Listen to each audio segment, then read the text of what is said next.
She's very independent. What else do I want to say? Okay, she's also a fantastic communicator, which you'll see today, for those of you that haven't heard her talk yet. But she has been an invited speaker at fantastic conferences like Plant and Animal Genomes, the GRC on plant proteolysis in Italy, and many of the North American Plant Phenotyping Network conferences, where she has also been keynote and invited speaker. So she's going to tell us about her research today. I'm going to turn off the lights just because I think it will help with the slides on the front here, if that's okay with everybody. All right, Jodi, the floor is yours. Right. Hello, I'm Jodi. Thank you for coming today.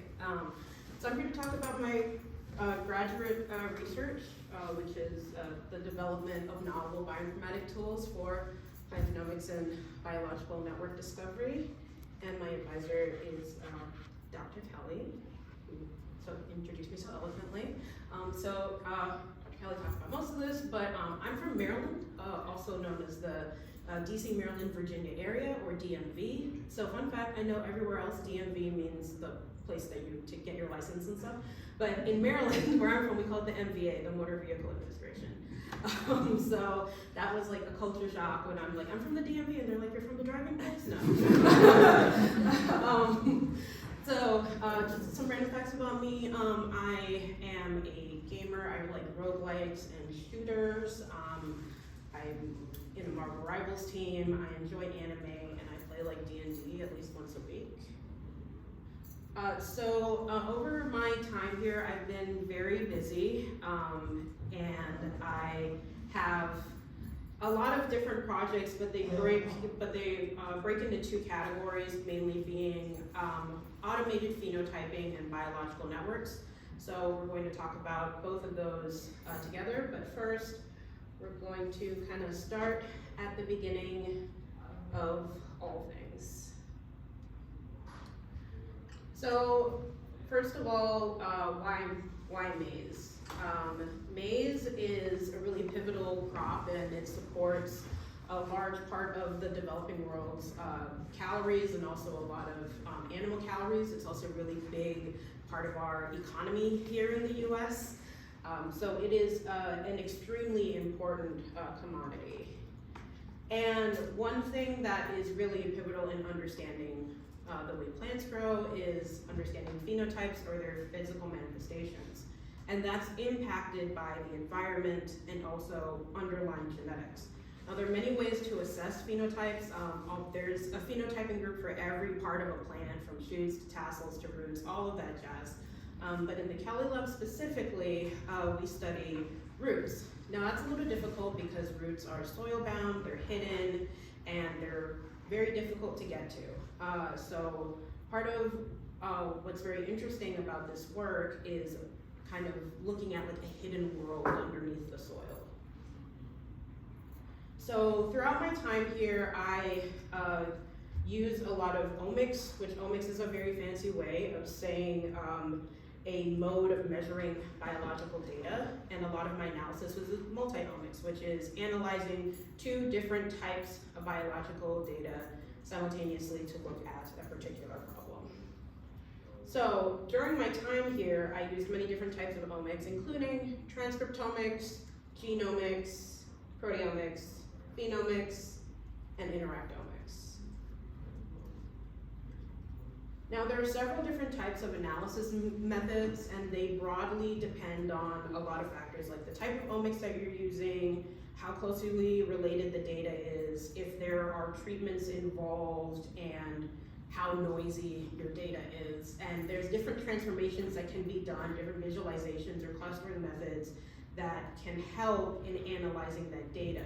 Largely, what has been really cool in recent years has been the advent of machine learning tools that has made it a lot easier to identify sort of pockets of information that are sort of correlated together that we can further analyze. And I'll talk more about that throughout my chapters. I wouldn't have been able to accomplish any of this work without all of the great scientists and researchers who came before me, who made tools that made analyzing this easier. A big shout out to the people at Jodi B. They're on campus. I've met with them. They are amazing people. and they have been really supportive of my research. And also, thank you to Uniprot. I think I crashed them one time, so thank you so much for your patience.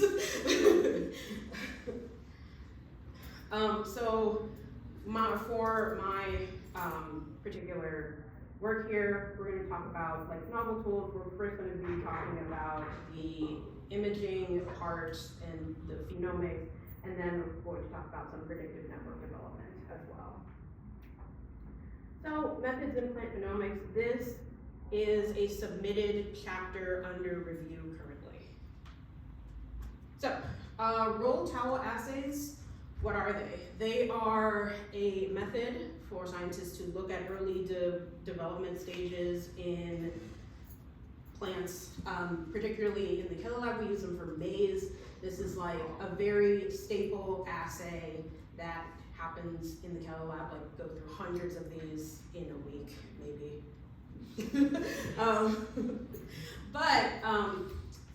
In order to extract the phenotypes, somebody either has to sit there with a ruler and write down like what the measurements are for whichever type of fruit that they're trying to measure, or take an image and someone sits in image J and then measures the roots, right? So imaging has definitely helped move that process along, but we can do better. So introducing automation with something called Root Painter. So Root Painter is a segmenter, and it is built on the UNet architecture, and it can be trained to separate desired structures from the rest of the image. In our case, we're interested in the roots, so separate the roots from all of the rest of the image. And so Root Painter was able to be trained to do that. And then using a Rhizovision Explorer, it's a very popular, well-known root phenotyping extraction tool. In order to extract phenotypes from these roll towel images, we're able to extract the data and analyze it. It took about 2 months to train Root Painter fully, and this was 2 months by an undergrad that I trained to work on Root Painter. It's very user-friendly, so that was great. But it took him 2 months. He had no prior computational training before he did this. And we are currently using it in lab, and we can run about 40 images in 40 minutes. So much faster than having an undergrad measure these by hand, or having a scientist in the lab just like rolling out towels and jotting things down in a notebook. And here we can see more closely the progression of training Root Painter. So at the far image, what's in blue is kind of what Root Painter is selecting as significant. The green brush is background, and the red is whatever known structure that we want, in our case, roots, right? So over time, we can see that Root Painter is getting better and better at selecting just the root structures. Here, it's having a little trouble with some of the more fine lateral roots, but it gets corrected here to an almost perfect sort of segmentation. And we've made this process, it's very fast, but there have been some improvements in technology. So in collaboration with Clarice, who is like the bench grad student in our lab, we worked on optimizing the ring light sort of light concentration for the rolled towels to make the assay capture very uniform. Also, you can run an image like this. This segmented image is not like perfect, but you can run it in Rhizovision if you wish. You would just need to make sure that your diameter thresholding is exact so that it only captures the root structures. But Microsoft has been trying to put AI in everything, but this is actually kind of good. They put AI, they have an AI photo eraser in their photo app. And so we're able to select a large swath of the image in order to clean this up fairly quickly. So if you're willing to spend some extra time sort of like pruning those images before putting them in RizoVision, you won't have to do the diameter thresholding. So it's like a trade-off. You either have to do diameter thresholding or you pre-process the images. Okay, and that pipeline has gone through many iterations. Currently, there are 2 instances of it. One works for the roll towel images with the seedling roots, and the other one works for crown roots. And today we're going to talk about the crown root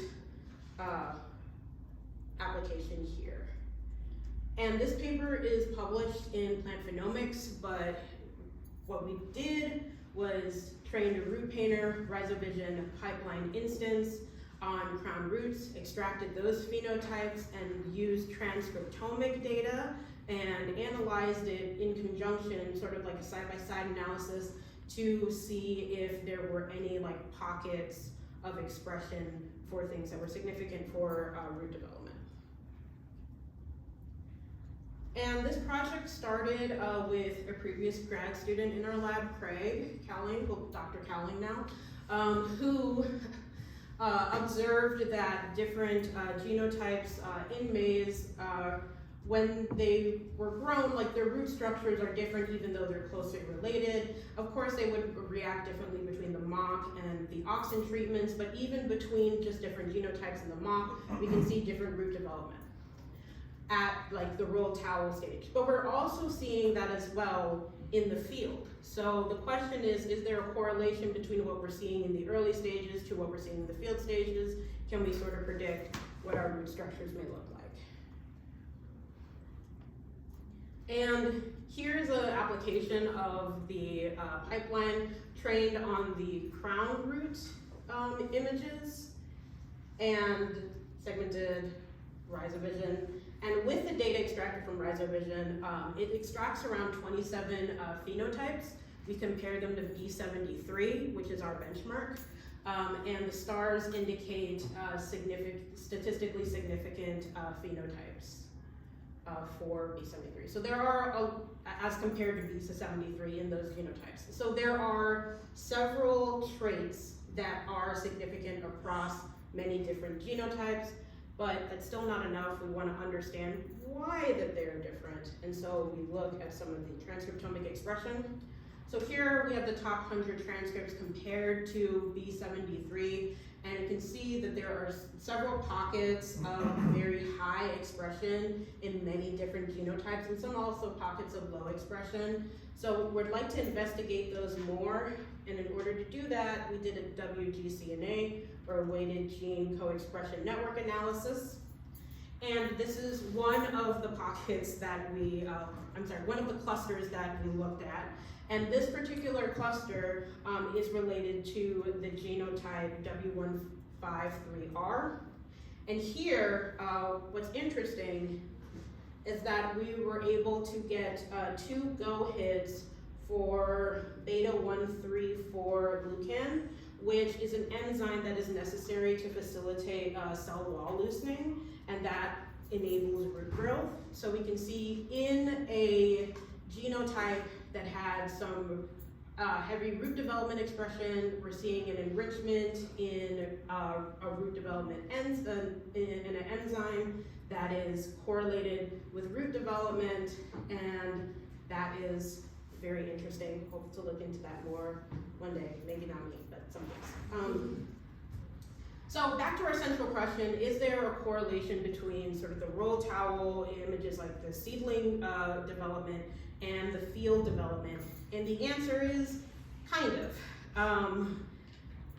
which is consistent with the literature. Some genotypes show a very strong correlation and some don't.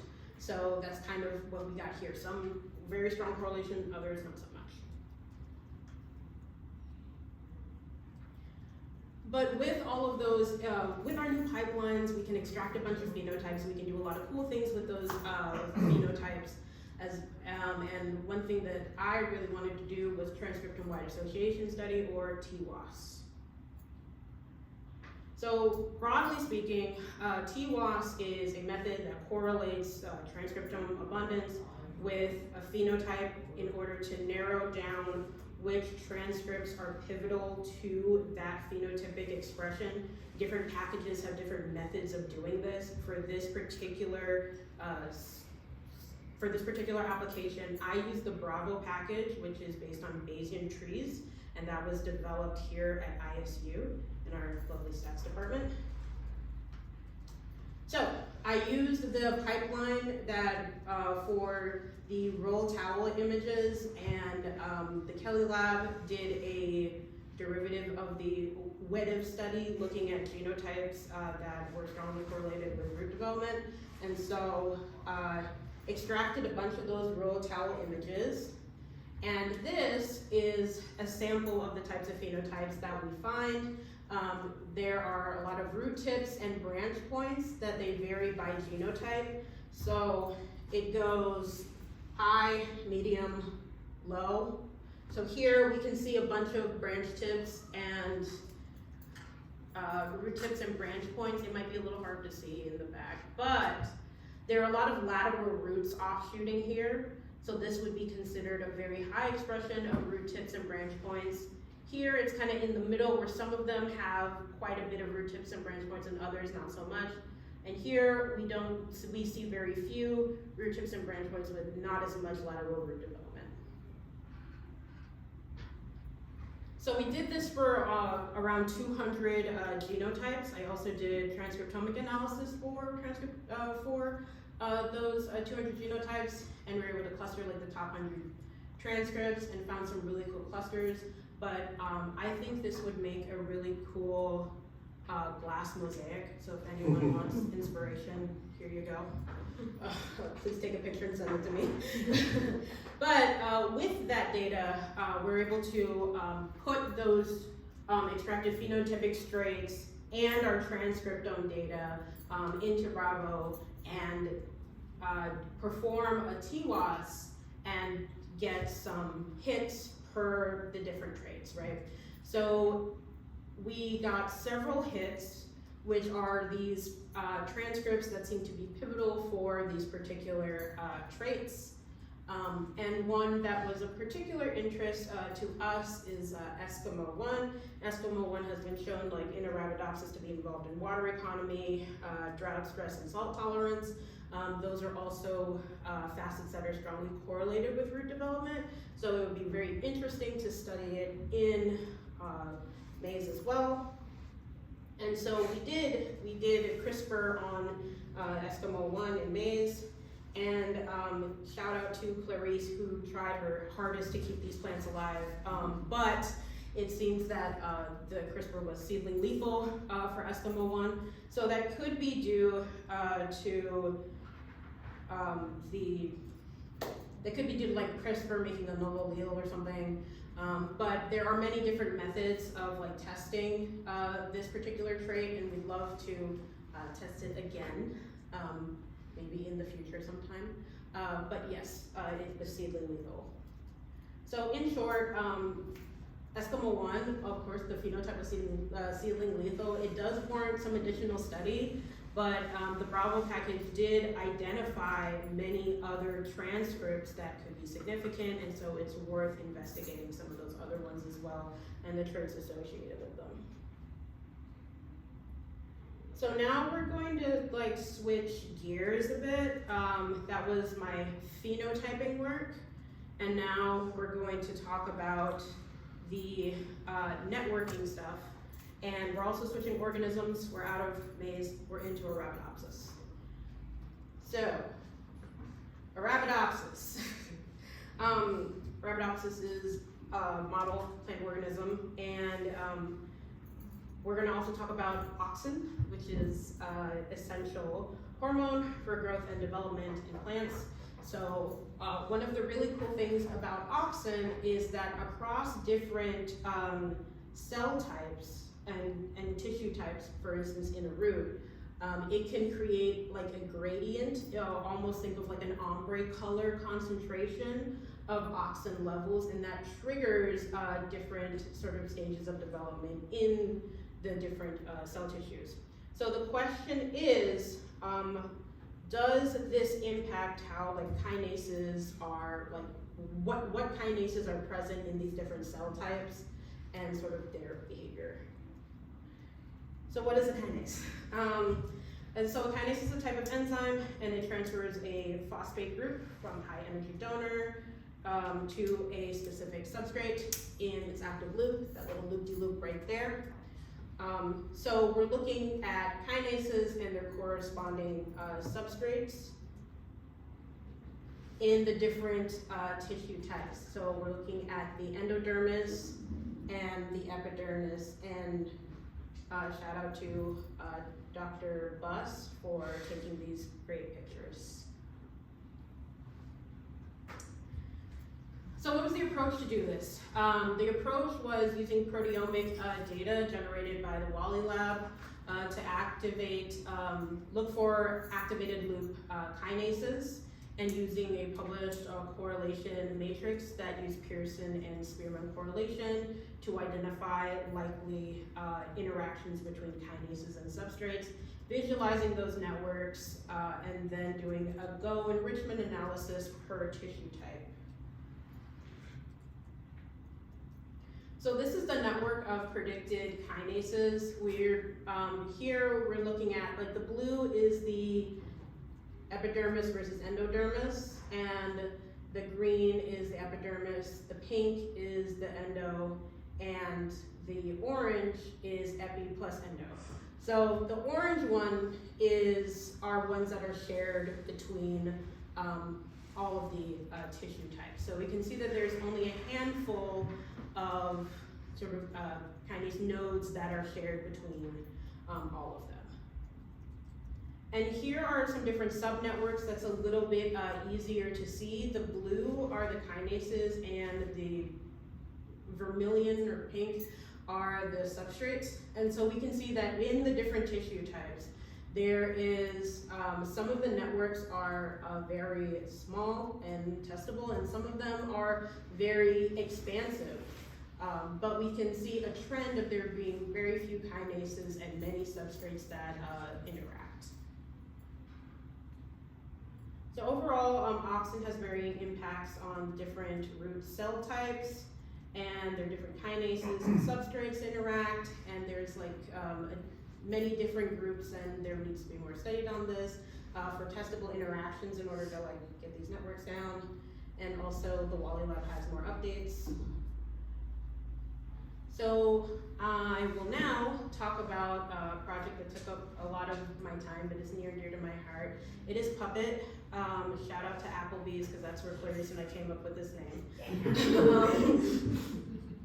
So Puppet is a predictive pipeline that looks at ubiquitination, and it predicts if an E3 and a substrate interact, and if that interaction results in ubiquitination. So what is ubiquitination? It is a form of post-translational modification, which changes the behavior, quality, or location of a protein. And this process happens in multiple steps. The step that we're most interested in is this step here between the E3 and the substrate. There are around 1,300 identified E3s in Arabidopsis. And Song from the Wally Lab created a catalog that identified over 17,000 ubiquitinated peptides in Arabidopsis. So it's a catalog of substrates, essentially, that was identified.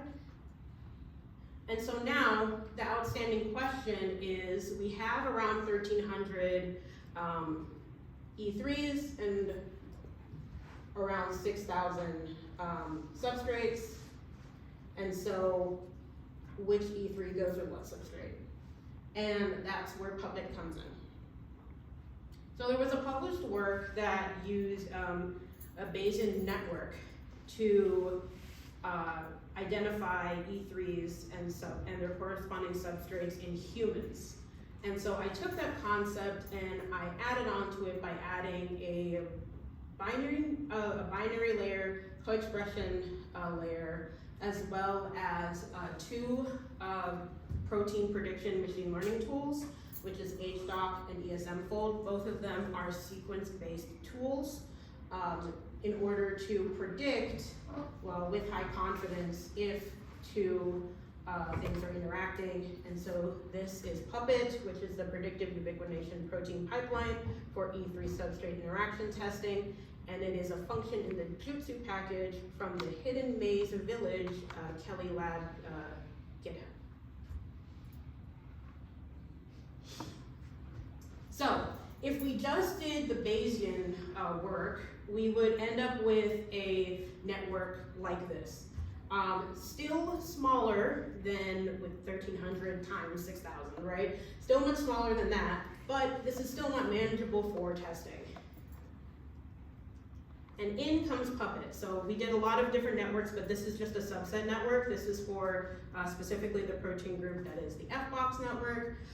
With our Bayesian network, we have 52 nodes and 48 edges, which comprises of 7 kinases and 45 substrates. But with PUPPET, we get a much more manageable network that has 13 nodes and 11 edges with 2 kinases and 11 substrates. And this is a sample of kind of what that analysis looks like. This is between FBOX and Gout10. Gout10 is very interesting for us in the Keller lab because it is an enzyme that helps build cell wall components, and cell walls are very important for root development and root elongation, root growth. So this was very exciting to find, and this unnamed FBOX here, and this is some results. This is a contact map that was generated from ESM fold.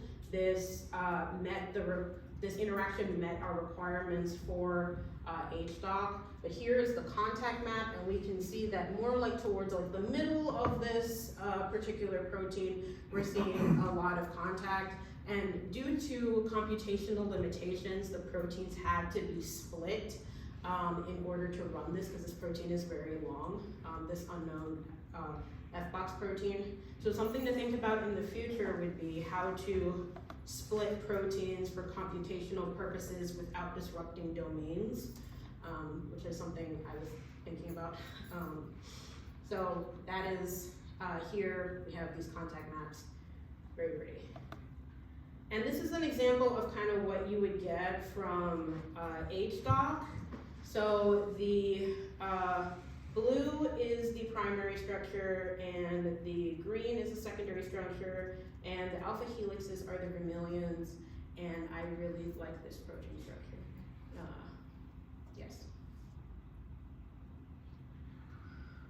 And thanks to our staff scientist, Dr. Dami, for putting this FBOX and Gout10 interaction in Planta. And it's a little hard to see, but here, see the FBOX, and we can see a Golgi marker, we can see a merge, which means that these two things are interacting in some way. What the result of that interaction is, we're not quite sure yet, but they are interacting, which is cool. And so in summary, PUPPET is an effective pipeline for narrowing down those interactions, pairs for E3 and substrates. There still needs to be more work done in testing those interactions to see how accurate PUPPET is, but it's still like a giant leap forward that we're able to get some manageable networks. And finally, I'd like to talk about something near and dear to my heart, my volunteer work with the ag bio data.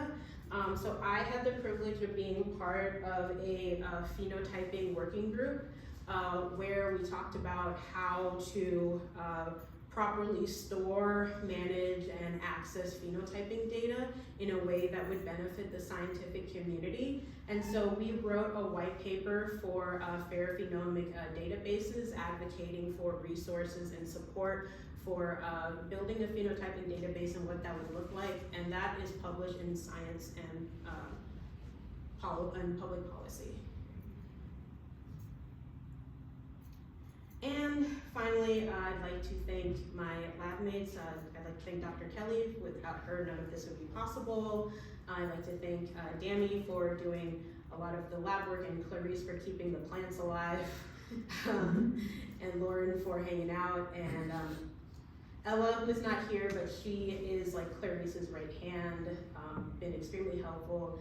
And Owen is my undergrad that I've been training, and he's only a sophomore, but he's very bright, and he's been doing a lot of really good work, and I'm very proud of him. Also Amanda, who has been helping Dami quite a bit. Also our collaborators, I think Dr. Wally and Shuka and Song for all of their support. Bus for the beautiful pictures, and my sponsors from DOD, Emily and Julie.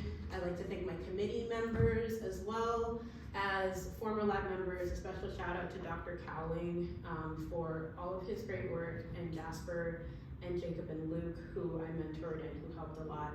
And for Jackson for shoveling up all of the roots because I was not going to do it. And my funding sources as well.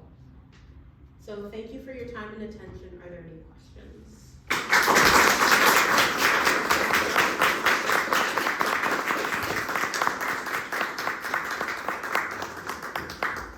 Awesome job, Jodi. Okay, so we'll do questions from the audience, and then committee will save their questions for a little bit. Dr. Greenberg. Thank you, Jodi. Great job. Congratulations on getting this far. Fantastic. I have a question about, I think it was chapter 3 of your piece. When you do the associations between transcriptomics and phenomics, so I assume that initially you split, you kind of get a set of phenotypes, say, I don't know, I'm just throwing a number, let's say 10 phenotypes, okay, or 20 different phenotypes, and then associate your transcripts with that. Mm-hmm. My question is as follows, and I know very little about phenomics, so this might be totally out there. How do you, how fine-grained or coarse-grained do you differentiate between different phenotypes? Like, is there like a set rule of these, what I see here breaks up into 20 phenotypes, or into 30 phenotypes, or 10 phenotypes? Is there an objective way of assessing that? And if there isn't, as I suspect, have you tried kind of, different ablations or removing or trying different phenotypes and seeing how robust your analysis is based on the number of phenotypes actually that might be there, might be 10, might be 20, depending on how you differentiate that? Does the question make any sense? I think it does. So what I'm hearing is, how do we define phenotypes, and have we tried different categorizations of phenotypes to optimize our analysis? Is that correct? Yes, or have you just used different categorization of phenotypes and seen how different the transcriptomics that explain them are? Yeah. Yeah, that's super interesting. The answer is, okay, so the first one is root phenotypes. We're using them as defined by rhizovision for our analysis. Some of the phenotypes are more reliable than others because we're doing 2D images, so some metrics like volume and things like that are a little less reliable because it's a 2D image. But if we were to use the same transcriptomic or data, well, no, because it's on the roots. You could go to your slide that has like your 60 traits on there. Oh, yeah. So there are 60, okay. Yeah. Yeah. So like each column Each is column a quantified trait. Mhm.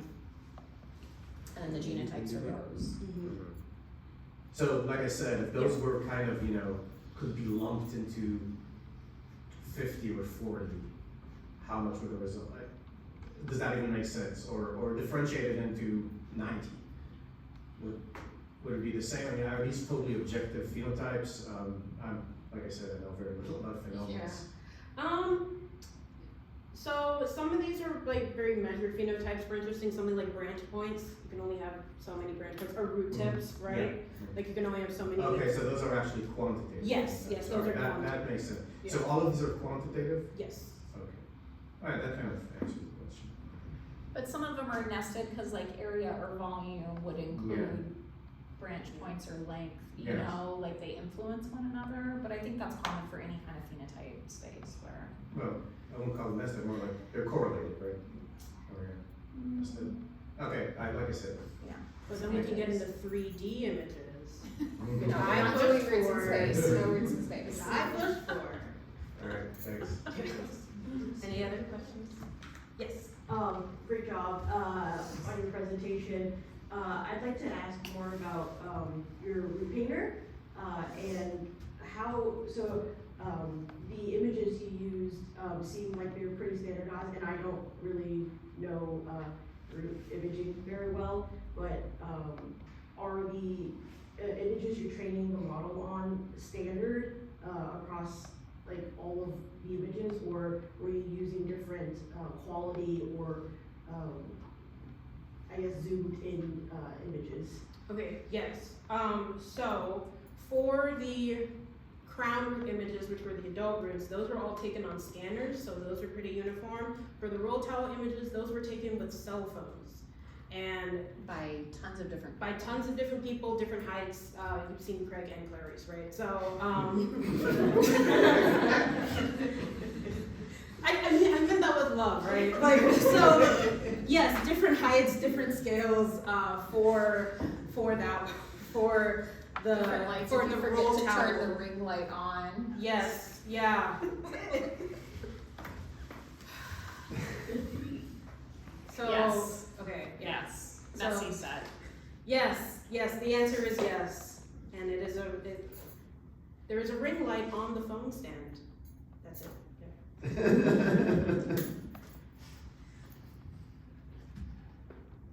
Other questions for Jodi? Okay, well, one more round of applause.